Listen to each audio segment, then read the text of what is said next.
বন্য প্রাণী, ইংরেজি বলে ওয়াইল্ড অ্যানিমেল। গতকালকে একটি পর্ব আমি প্রকাশ করেছি, এবার দ্বিতীয় পর্ব।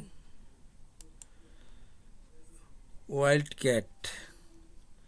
ওয়াইল্ড ক্যাট অর্থ বন্য বিড়াল।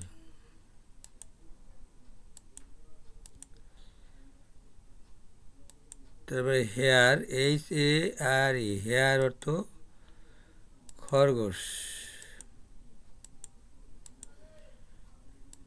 টাইগার, টাইগার অর্থ বাঘ।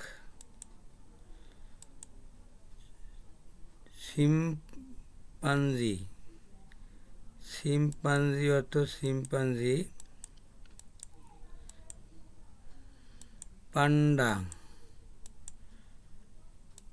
অর্থ পান্ডা। মানকি, মানকি অর্থ বানর। ধন্যবাদ।